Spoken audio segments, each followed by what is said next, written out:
안녕하세요. 저는 얼마 전까지 경기도의 한 중소도시에서 30년 넘게 착한 며느리 현모양처 소리를 들으며 살았던 50대 후반의 여자입니다. 지금 저는 이혼 서류를 품에 안고 제 인생에서 가장 평온하고 시원한 아침을 맞이하고 있습니다. 여러분, 효자는 절대 고쳐 쓰는 게 아니다라는 말 들어보셨죠? 그 말 100번, 1000번 맞습니다. 특히 자기 마누라 피눈물 짠에서 제 엄마 호강시키려는 놈들은 인간이 아니라 괴물입니다. 제가 30년 동안 그 괴물을 키웠다는 사실을 깨닫고 어떻게 그 고귀한 효심을 이용해 그들을 파멸시켰는지 오늘 그 이야기를 들려드리려 합니다. 지금 혹시라도 시댁의 부당한 대우를 참으며 언젠가는 알아주겠지라고 생각하는 분이 계신다면 제 이야기를 듣고 부디 저처럼 인생 낭비하지 마시길 바랍니다. 제 남편은 자타가 공인하는 효자였습니다. 신혼 때부터 지금까지 단 한 번도 시어머니의 말씀을 거역한 적이 없는 사람이었죠. 제사를 1년에 8번이나 지내면서도 저는 불평 한마디 하지 않았습니다. 남편이 늘 제 손을 잡으며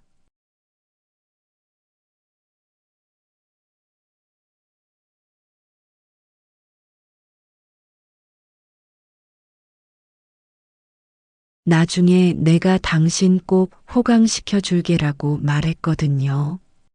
그 말을 믿었습니다. 명절마다 시댁 식구 20명분의 음식을 혼자 다 차려내고 허리가 끊어질 것 같아 방바닥에서 끙끙 앓을 때도 남편은 제 곁이 아니라 시어머니 곁에서 안마를 해드리고 있었습니다. 시어머니는 그런 저를 보며 늘 말씀하셨죠.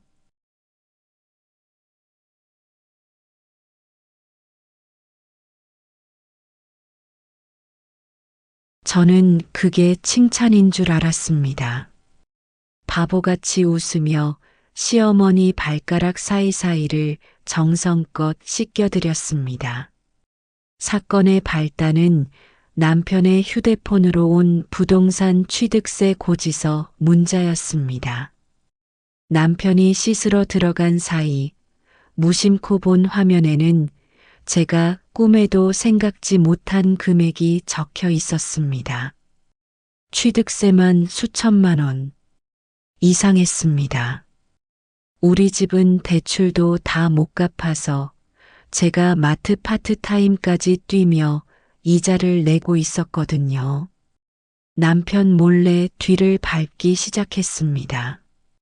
그리고 제가 마주한 진실은 지옥보다 더 참혹했습니다. 남편은 지난 5년 동안 제 몰래 보너스와 주식 배당금, 심지어 제가 생활비 아끼려고 적금 부은 돈까지 야금야금 빼돌려 시어머니 명의로 강남에 작은 아파트를 사두었더군요. 그 집에서 시어머니는 제 시누이와 함께 제 흉을 보며 하하호 웃고 있었습니다.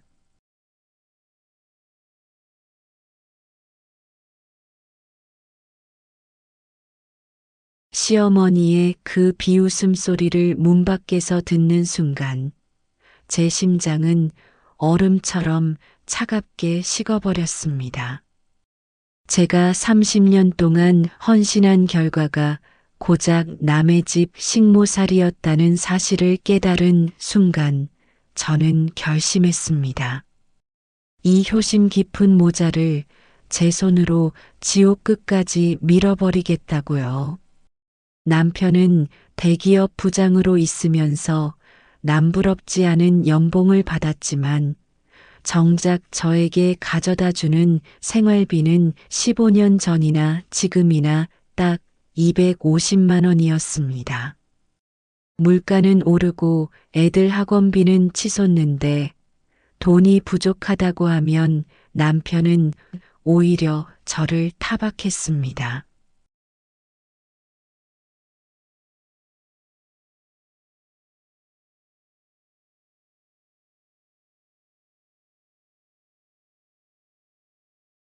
저는 그 말이 무서워 제 친정 엄마가 보내준 비상금까지 털어가며 가게를 꾸렸습니다.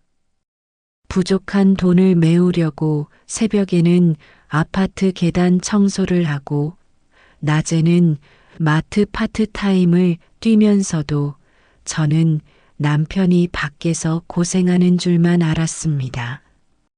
그런데 그 피눈물 나는 돈들이 모두 시어머니의 화려한 노후를 위해 상납되고 있었다는 사실을 알게 된 날, 저는 제 인생이 통째로 부정당하는 기분이었습니다.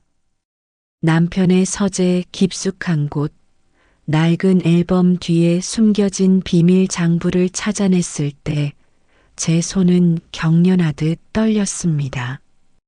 거기에는 지난 10년 동안 남편이 시어머니 계좌로 송금한 내역이 빼곡히 적혀 있었습니다. 성과급 2천만 원 입금 당일 시어머니에게 1,800만 원 송금, 연차 수당 300만 원 전액 송금.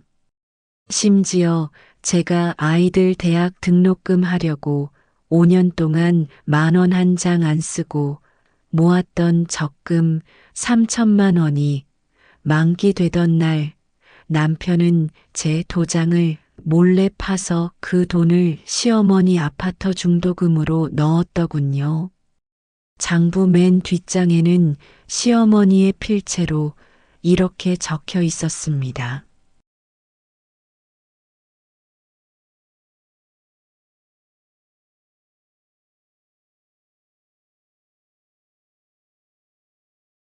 저는 그 장부를 가슴에 품고 밤새 울었습니다.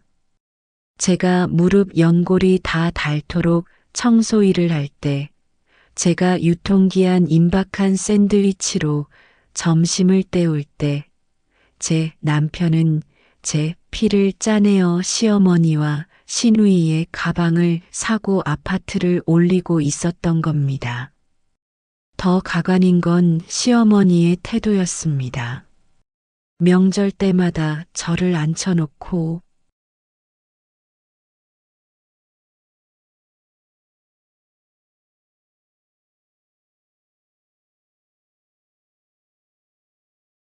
라며 저를 도둑 취급하던 그 뻔뻔한 얼굴. 시어머니는 이미 강남 아파트 전세금으로 매달 300만 원씩 월세를 받아 챙기며 명품 옷을 휘감고 다녔으면서도 제가 사들인 백화점 내복이 싸구려 같다며 제 앞에서 집어 던졌던 사람입니다.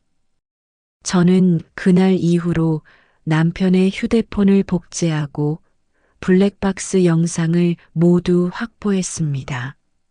남편이 시어머니와 통화하며 저를 부르는 호칭은 그 여자 아니면 식모였습니다.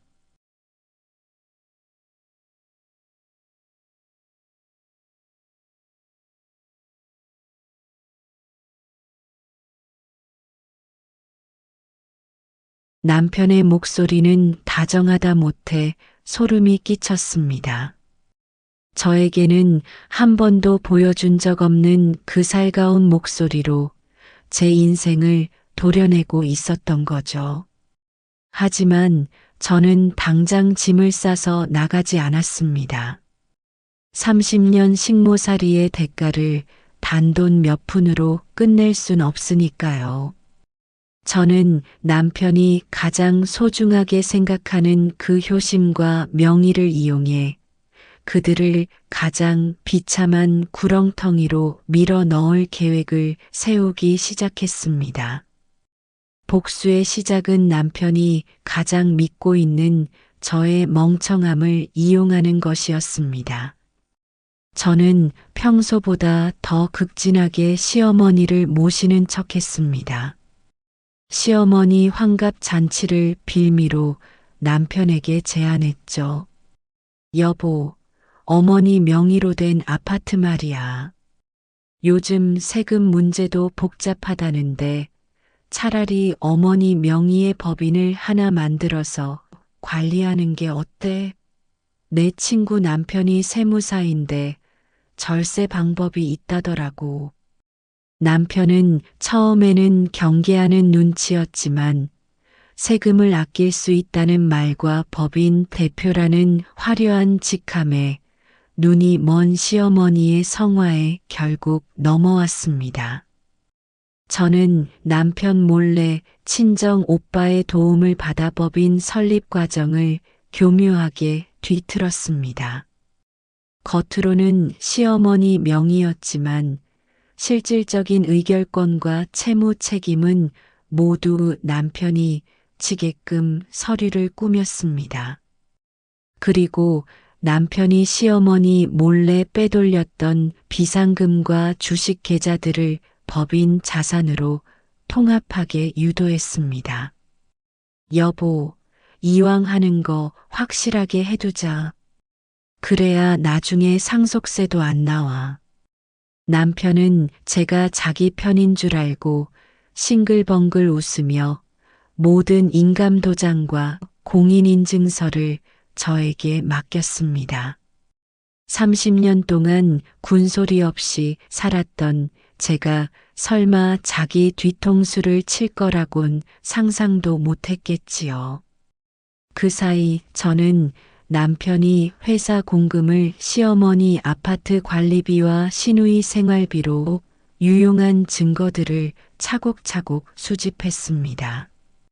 법인 카드로 시누이의 명품 가방을 결제하고 시어머니의 성형 수술비를 지출한 내역들을 하나도 빠짐없이 스캔해 두었습니다. 이것은 나중에 이혼 소송에서 남편을 사회적으로 매장할 결정적인 카드가 될 것이었습니다.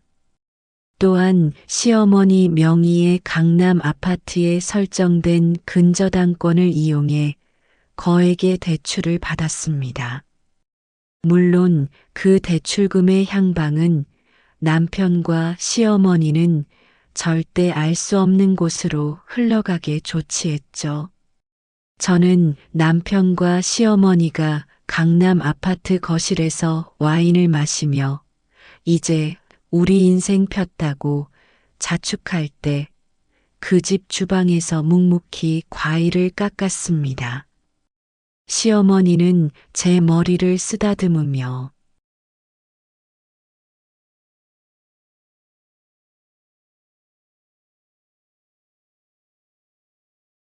라며 은혜라도 베푸는 듯 말하더군요. 저는 속으로 비웃었습니다.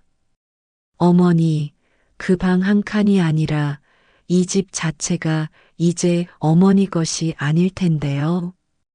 복수의 시계는 제 예상보다 빠르게 돌아가고 있었습니다.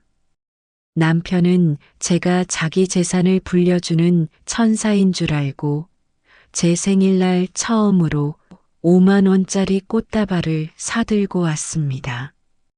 30년 만에 처음 받은 꽃을 저는 그날 밤 쓰레기통에 처박으며 결심했습니다. 내일 이 효자 모자의 세상이 무너지는 날이 될 거라고요. 결전의 날은 시어머니의 생신 잔칫날이었습니다. 시누이 가족까지 모두 모여 강남 아파트에서 성대한 파티가 열렸죠. 남편은 기세등등하게 말했습니다.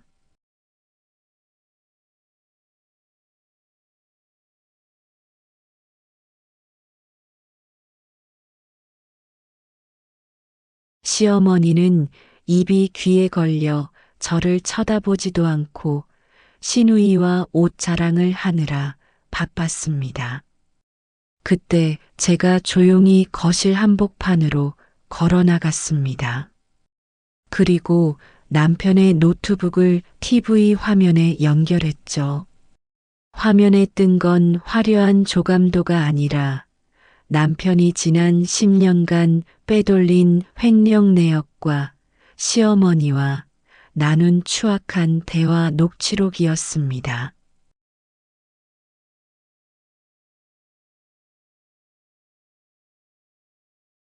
남편이 당황해 소리를 질렀지만 저는 아랑곳하지 않았습니다. 녹취기에서는 남편의 목소리가 흘러나왔습니다.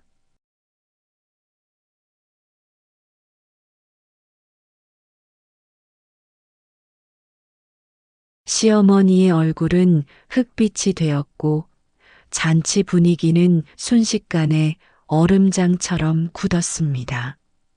저는 가방에서 이혼 소장과 함께 법인 파산 신청 서류를 꺼내 테이블에 내던졌습니다. 여보, 당신이 만든 법인 말이야. 사실 그 채무 전부 당신 개인 보증으로 묶여 있어. 그리고 이 아파트 오늘부로 압류 들어갔어.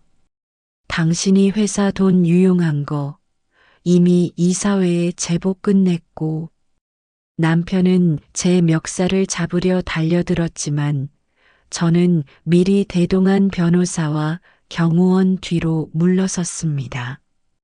시어머니는 바닥에 주저앉아 거품을 물듯 소리쳤습니다.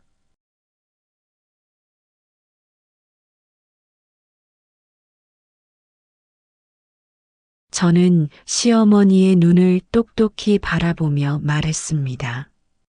어머니, 이 집 살 때 들어간 돈 절반이 제 적금이랑 우리 친정 엄마가 주신 돈인 거 잊으셨어요? 남의 피 빨아먹으며 강남. 사모님 소리 들으니까 좋으셨죠? 이제 그 비싼 월세 대신 당신 아들이 지은 빚이나 갚으며 사세요. 남편은 그제야 사태의 심각성을 깨닫고 제 발치에 엎드렸습니다.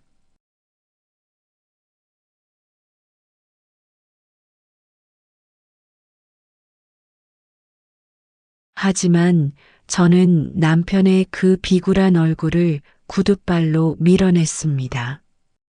효심이라는 이름으로 포장된 배신은 용서의 대상이 아닙니다. 저는 그 길로 집을 나왔고 다음 날 남편은 회사에서 파면당했다는 통보를 받았습니다. 시어머니 명의였던 아파트는 법인 부채 상환을 위해 경매로 넘어갔고 효자 노릇하던 남편에게 남은 건 수억 원의 빚과 정가자라는 딱지뿐이었습니다. 이혼 소송은 제 완승으로 끝났습니다.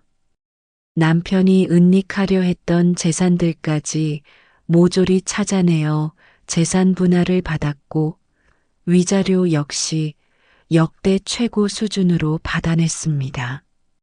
저는 그 돈으로 남편과 시어머니가 그렇게 탐내던 강남은 아니지만 공기 좋고 한적한 곳에 제 명의의 작은 카페를 차렸습니다.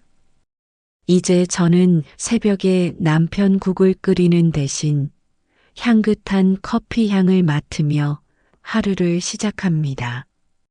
명절이면 시댁 식구들 뒷바라지하는 대신 저를 응원해준 친정 식구들과 해외여행을 떠납니다. 30년 만에 찾은 제 이름 영숙으로 사는 삶이 이렇게 달콤할 줄은 꿈에도 몰랐습니다. 반면 제 전남편과 시어머니의 소식은 건너 들려옵니다. 전남편은 신용불량자가 되어 인력시장을 전전하며 일용직으로 근근히 살아가고 있다고 하더군요. 그렇게 애지중지하던 시어머니는 치매 초기 증상까지 겹쳐 전 남편의 짐이 되었다고 합니다. 이제는 남편이 시어머니의 기저귀를 갈며 매일같이 소리를 지르고 싸운다더군요. 엄마 때문에 내 인생 망했어.